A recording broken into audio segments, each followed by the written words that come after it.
Qabdaanaan eeyyanii ijoollee qabdu lakki hin qabnu jetti. Lakki malee qabu malee mucaa tokko qabu. Mucaa tokko qabna eeyyanii. Mucaanii haadha isaa bira jira jetti. Achumaan gaafa tokko bilbila wajjin haasaan sagalee isaa dhageessi. Ishiin galuuf torbee to'ate ilaala. Sagalee isaa dhageessu abbaa manaa ishiiti. Mee abbaa manaa kee barnatti hin agarsiisne jettiin intala haaraa dhufte kanaan. Achuma wuy nan dagadhee sitti agarsiisne yoo jettee baasteetti agarsiistu abbaa manaa mucaa kanaati. Hangam wajjin jiraattan turre nuti waggaa 8ffaadha. Mucaa qabnaa. Jettee immoo suuraa wajjin qubeella godhatan baasteetti agarsiiste. Homaan dubbanne calletteetuma piroosasii saffixxee karaa manaa galte mucaan kun. Gaafa galtu suuqiin maqaa isaatiin jira, manni maqaa isaatiin jira, wanti hundi maqaa isaatiin. Maqaa kiyyatti naa zoorsisii gaafa jettuun balaatti fuudhe. Mindaa kee ji'a 5 hangaarraan ergine bara waggaa dhufuudha kaatu eessa gootee isaa jedhee lolatti kaasee jaarsa biyyaa ishiitti yaase. Nan hiikaa jechuudhaan. Wanti tokko maqaa ishiitiin hin jiru. Si galee wanti ishiin qabdu darrasanyii isarratti ergite qofaadha. Akkana ta'ee san hunda dhiistee callettee kissiidhaan jiru amma. Dhumarra maal jetteeni ati micayyoon mana san ergite sun barniiti kee akka taate natti himtee mucaa qabdu hennaan eeyyen isin duran irraa dhalchee nan qabaa. Amma narraa adda ba'uu yoo barbaadde wanti hunda seerri qinxeetti nuu qoodaa deemuu dandeessaa jedhee wanti akkanaa siin jira. Dhuftee waan kana natti haasoftee ani amanuun dadhabe.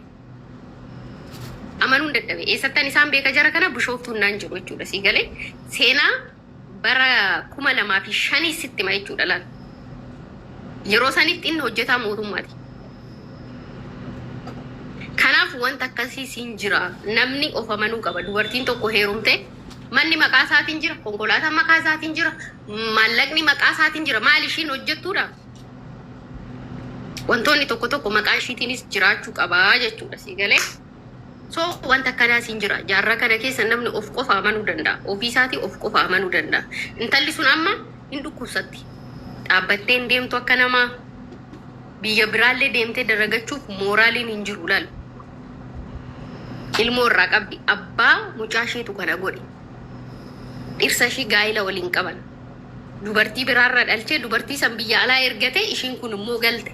Luuk akkattillee hin hojjetamaa jechuudha. Kuni gara jabummaadha. Addunyaa irratti foon ofii waakkachuu jechuudha. Argitee addunyaan har'aa yookiin boru keessa galla hundi keenya kontiraata. Maqaa keetiin bakkeen hojii keessanii maqaa isaatiin yoo ta'e manni keessa jiraattan maqaa keetiin ta'uu qaba. Maallaqni baankii keetirra jiraachuu qaba lubbu. Isarraa hoo adda baatee wal lolte birruma tiraanspoortii ittiin hiriyaa ta'e takka bira deemtee aara galfattuyyuu qabaachuu qabda. Ganaa isa gaafatta. Kanaaf ittiin maqaa ishiitiin wantoota baay'ee gochuu hin dandeessi. Ati dubartiin maqaa keetiin manni bitamuu hin danda'a. Maqaa keetiin konkolaataan ta'uu hin danda'a. Maqaa keetiin maallaqni mana baankii taa'uu hin danda'a. Dubartii jechuun bara mootummaa addunyaa ta'uu hin dandeessa bara. Mootummaa addunyaa taatee uummata hoogganuun osoo hin taane ofii kee jireenya kee hoogganuudhaan of hoogganuudhaan nama gaarii ta'uun haadha manaa gaarii dubartii gaarii ta'uun hin danda'ama. Garuu ati qullaa taatee waan hunda gattee akka hojjettuutitti dumbulloo odoo harkaan qabaatin miti. Maallaqa kee mana baankii deemi bana dhuguuki achirra seef godhe. Wanta qabdu maqaa keetiin haa ta'u. Gaafa dirqiin dhufee adda baata seerri baqaqsee sinii qooda maqaa keetiin haa qooduuf sawwaakachuun hin danda'amu waan ta'eef.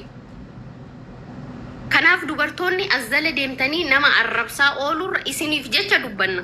Ani roorrifamne beekin dhaanamne qoode. Si galee jireenya siin taane keessatti siin gabroomin jireenyi gabaabduudhaan laman jiraattu takkuma jiraatta. Shamarri teenya meeri sitti moo? Itoophiyaa irra gisee dhufu. Seenaa qoy wal qabdee dubbatta rakkinni shamaraa ama gara dhiiraa bichaa miti gaa'is. Rakkinni shamaraa baay'eedha warabbal kaaba.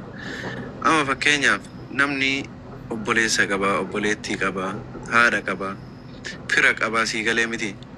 Kuni marti shamara biyya arabaa tana birrii irraa eega sii galee miti. Obboleessi gaafa isiin birriin ergineef ittiin ooduu. Haadhaaf abbaan gaafa isiin birriin ergineen achiin biloo godhanii dagatan teennaa miti irraanfatanii itti dhiisan waan kanallee dubbadhaame. This is my idea. Sorry. Ani kana gorsaatu mana oolaa garuu shamarri teenya gaafuma Itoophiyaa irraa baatu Tari yoggaa booleedhaa dhufnu waa nutti godhanii marfee tokko marfee nama garaa laafnu nutti godhanii ani rabbiin kun haa beeku dhugaa rabbii malee dura akkasin turre bar amma erga biyya arabaa kana dhufnee biyya arabaa kun manni arabaa kun waa danazzaziizu yookaan immoo waggaa Itoophiyaa irra dhufnu marfee danazzazaa wayinu waa waraana roon rabbiin kun haa beeku malee miskiina taate amma shamarra erga biyya baate hundaaf garaa laafti kun yoo birrii dhawadhisanii isaanii yoo birrii dhadhisanii tokkorraallee laaltee hin barattu miidiyaa kanarratti illee argaa dhagaa hin barattu dhugaa rabbii saanuma daggamtee gooti bar isuma micayyoo takkatti miidhamte mana kiyya dhufan jettu jaalallee waa'ee maatii immoo jechuu seena laal obboleessi dhiiraa obboleessa kee kutaa 8 biraa hafee ana barsiise biizines manaajimentii maallaqaan isa barsiise baratee eebbifamee xumuree hangafni koo jechuudha laal ofirratti sitti maseenaa namaa miti gaafa xumuru waan hunda isaa digirii isaa fudhatee suura isaa manatti fannifatee mana maatii ijaare mana lama irra hin fuudheen obboleessi kiyya bireen hiriyoota ishii biraa haftee ana na barsiiste biyya ambaa deemtee amma immoo ani hojjedhee waan hojii dhuunfaa tokko ittiin finnu fida hin jenne hojii hin qabatee okay gaafa biizines manaajimentii xumuru abbaa seeraan isa barsiise namoonni gorsaa abbaa seeraa fira keessan barsiistan aarsaa akkamii akkasiin kafalchiisu natti hima hangam akka kafaltan jechuudha. Gaafa mindaan isaanii olaana dhabeeke gaafa kana argatu umurii dargaggummaa ishee obboleettiin koo biyyaan deemtee ana akkas taateen jenne laal intala wajjin baratan jaalatu saxxumuree mindaa argannaan mana sisirreessee galee abbaa isaatiitti jaarsanaa ergi intala abaluu natti fuudhi jedhee dhugaa rabbii siin jedhe ijoollee lama qabaam jiitu waan abbaan keenya godhe moo hin jedhan intala isaatiitti soo akkasiidha. Amma hin aarullee garaan nyaatullee hin himadhullee maaliif inni sun obboleessa kiyya argite kanaaf faamiliillee deeggaruun sappoorti gochuun daangaa qaba obboleessa ofii barsiisuun maatii ofii gargaaruun rakkoo miti ani ammatti mataanis dhaabbadhee odoon qabaatiin hidhabee namni akka uumaa na gaafatee narraa hin dhabne barbaadu obboleetti tiyya miti obboleessa kiyya miti harmeen tiyya waa na gaafatee narraa hin dhabin abbaan koo waa na gaafatee narraa hin dhabin si galee hateellee ta'uun kennaaf jara kana sanirra kan darbe jireenya kiyya irratti fokusii godha obboleessa barsiisne obboleetti barsiisne agarre waan hunda deemanii gaafa xumuran aarsaa nurratti kafaltan hiriyoota keessan keessaa haftanii barumsa keessan dhiistanii nuuf aarsaa kafaltan galatooma waan jedhuun dhageenyaan isaan garuu gaa'ela ijaarratanii mandaa isaaniitiin achi as deebi'anii lafa nuu kennaa asheetanaa kenni abbaadan jechaa jireenya isaanii jiraatan. So namni isin gargaaru qabdan illee haadhaaf abbaa keessanii obboleeyyan illee bakkee rakkootti gaafa rakkoo sappoorti gochuu waanuma jiru garuu daangaa qaba. Kana dubartoonni biyya alaa jirtan maatii keessan biratti saattii Ameerikaanii bitaa qotiyyoo bitaa hoolota bitaa horsiisa gaafa galtan yoo gurgurtan biliyeenara taatu bitaa teechisa bitaa waa gibbii keessatti darba. Wanti akkasii isaan illee sitti maali? Kanuma. Harreen bitanii fardi bitan yoo suuduute bifti taate asii tanteen duuti garuu warra biyyaa hin horti. Fakkeenyaaf mee'atamma yoo biyya namaa jiraatu saawayii biti mee'atamma. Biteen beekama. Dhageeffadhu beeriin dhageeffadhu. Ofiillee bitadhu obboleessa keetiillee bitime. Ka isaa sun waggaatti 10 fa'aa dhaluu danda'a. Kan kee immoo hin du'a waggaa yuun du'e. Nama qabaachuu qabda laal. Ijoollee abbeerra jira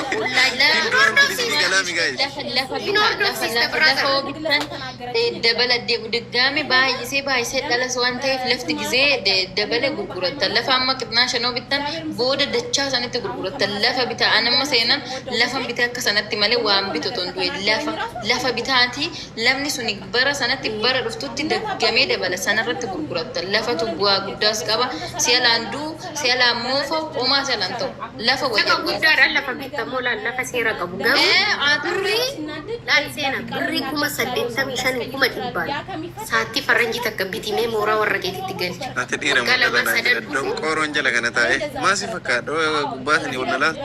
Waggaa 3-4 dhufu horii meeqa akka qabaattu laalta. Isa kanaati maatii biratti galchitee miti warra ollaa beesti ijoollee wajjin baratte hiriyaan qabdu biyya.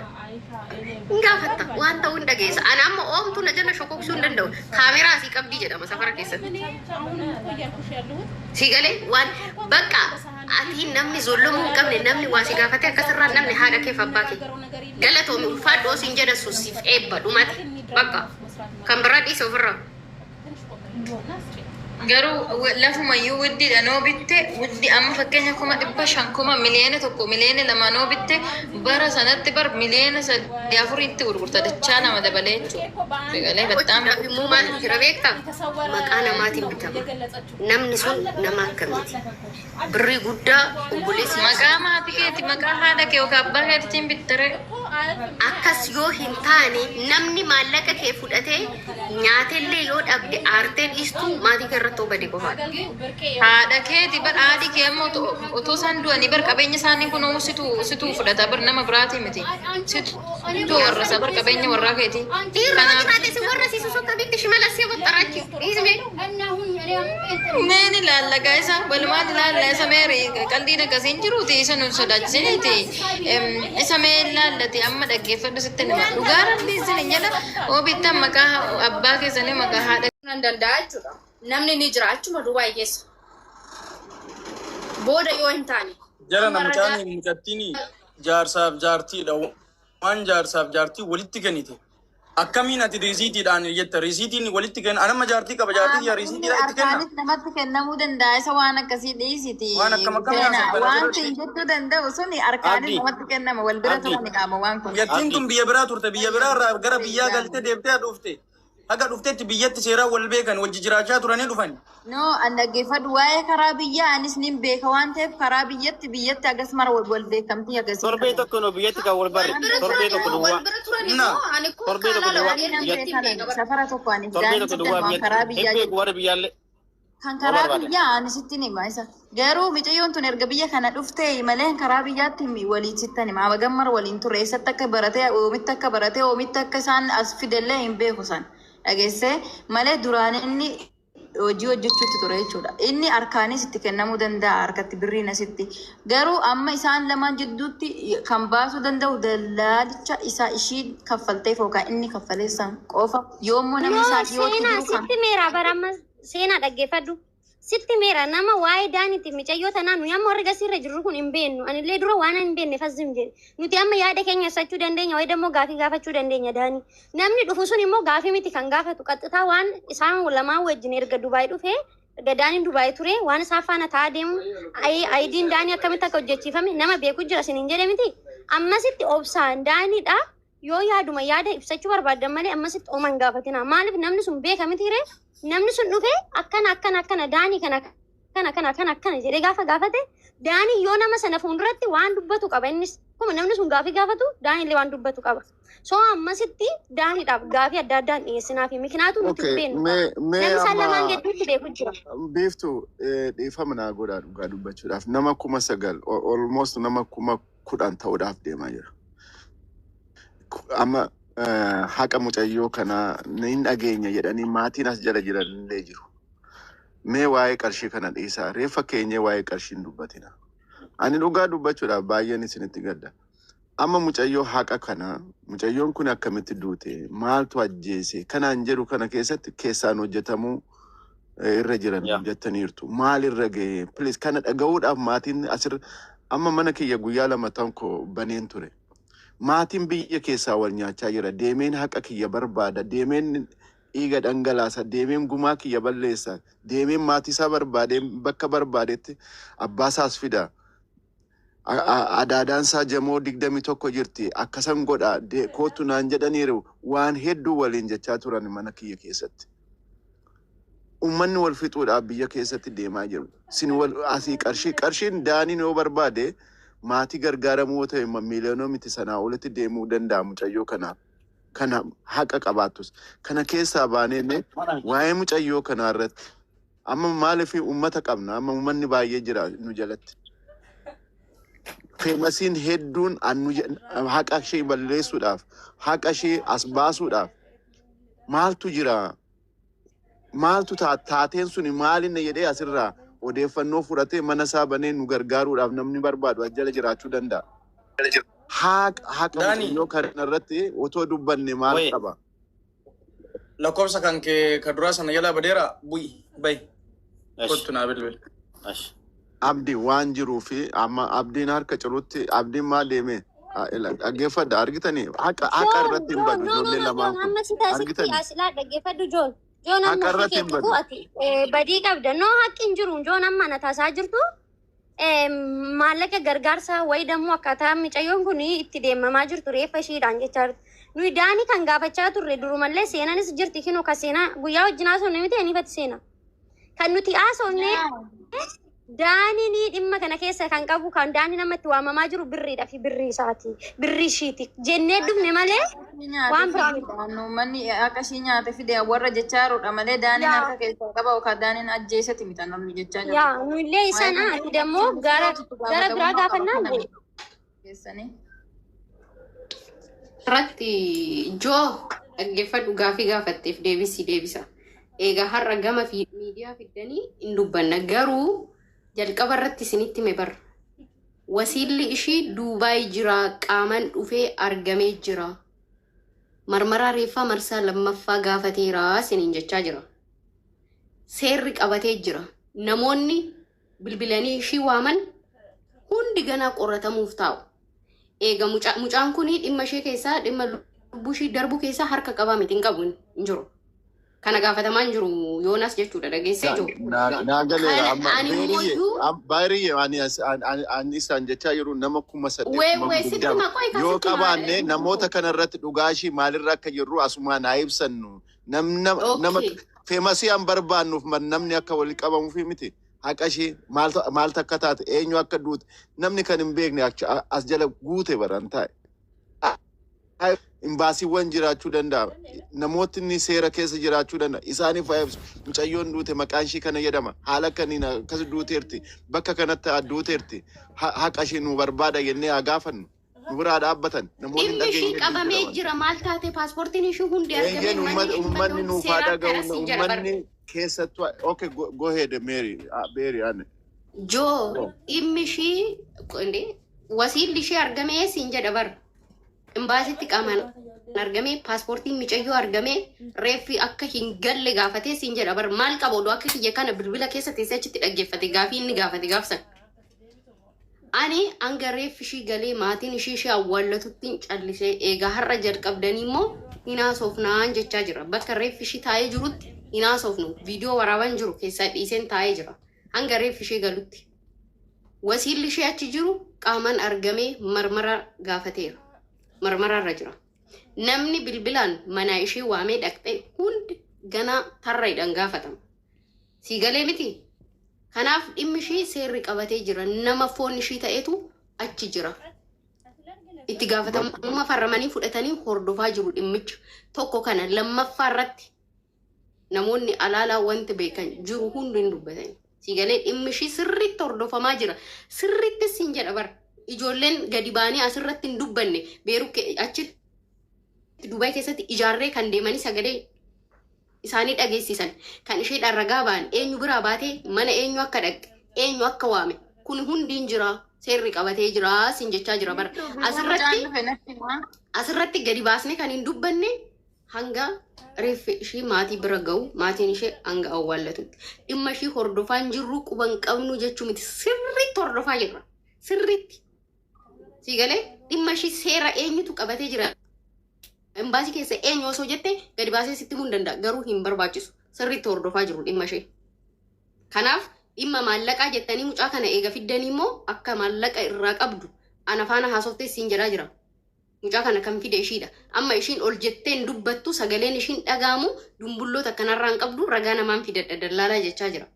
Si galee ana miti hiriyoonni ishee achi jiran dubbachuu danda'an mucaa kana akka isheen fidde. Sirriitti beekaa. Waa'ee maallaqa kanaa abdiinuu sirriitti beekaa. Amansiisuudhaaf baay'ee yaalee amanuufii dide. Amma keessaan amansiisuudhaaf deeme kun ifadha. Dhaggeeffadhu sittan hima. Kanaaf immoo dhimma ishii dhimma dhiiga ishii dhimma dhugaa ishii qoratamee xumuramee Duubaay keessatti xabaqaan dhaabbachuuf deema. Maallaqa ishii nama irraa qabdu hundarraa akka fuudhamuuf xabaqaan dhaabbachuuf deemaa jira. Kanaaf eegamoo isin gadi fiddanii gama uummataan furraa uummata irratti rakkoon keenya dhumataa yoo jettan dhugaan galtee abbaan maallaqni irra jiru humna qabaatu kaffalee dadhabu yaa uummata kiyya humnan dhabeen na gargaara jedhee Oromootti harka kennataa jechuudha. garuu sun hin ta'u taanaan gama seeratiin xabaqaa dhaabne animaa kaleeti gurgurin xabaqaadha maallaqa kaffalee dhaabudha. Kana akkasirratti dabareedha wacamu kanaa miti dubbiin akka keessa waliin haasa'amee abukaatoo walii dhaabatu kanaa miti maa obboleessa kiyyan ta'in isa daboo walii baatan kana dhiisa asirratti isa daboo walii baatan walii mormitan kana dhiisa bakka raftanitti nama haftanitu jira boru dhugaa keessaniif nama sinii dhaabbatu dhabdan hundi keessanuu abukaatoo waliin ta'ina abbaa fe'aa ta'u hojiin isaa haa baasu dhugaan isaa haa baasu kanaaf intalli kun akkuma keessan nama dhama'aa turedha waa baay'een irratti godhamee jira har'a daaniin ji'a 8 ishii beeka jedhu kun rabbi kaballaadhaan adda ishii keessa rukutee waa'ee siyoosi osoo natti agarsiistu viidiyoodhaan ishee arge wuyi maal taate obsee koon kufteen jedheen boossee natti himte dhugaa rabbi akkatti inni ishii rukute jechuudha. Har'a akka nama ishiin beekne akka nama qulqulluu tokko ta'a tola didduun humnan didduu innis biyya isaanitti nafu anis asitti nafu.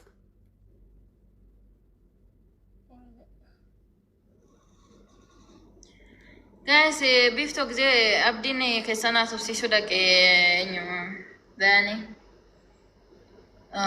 Kanaaf mucaan ጊዜ dhufne. Akkasii mamma osoo seenii yaameen dhufaaf namni waa'ee daaniiti mucayyoo sanaa dallaala sana caalaa beeku jira.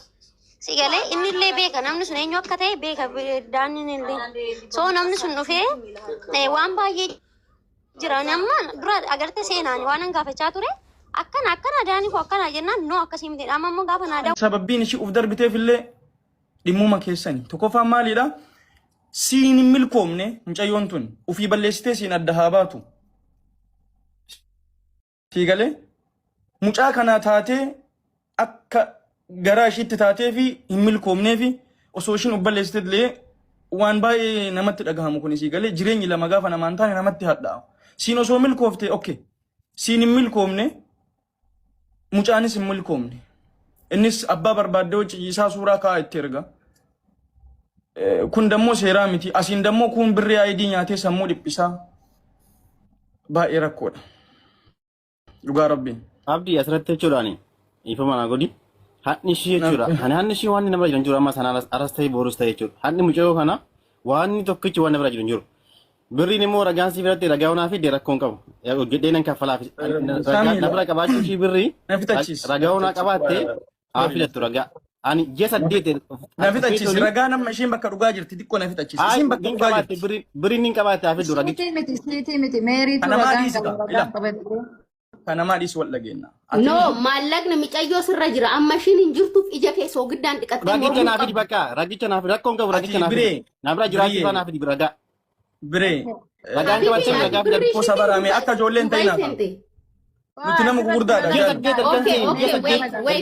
ani ji'a 8 miliyoona tokko sabdana kenti ji'a 8 an dhufee ji'a 8 adda baane nifishi ji'a 8 kan miliyoona tokko saaf deet lafa sentin waa sentin naaf ishiin bakka dhugaa jirti maa sobda Dubai gaafa dhuftu prosesii ishiitiin dhufte saniin alallee maallaqni ishii sirra jira jechaa jira.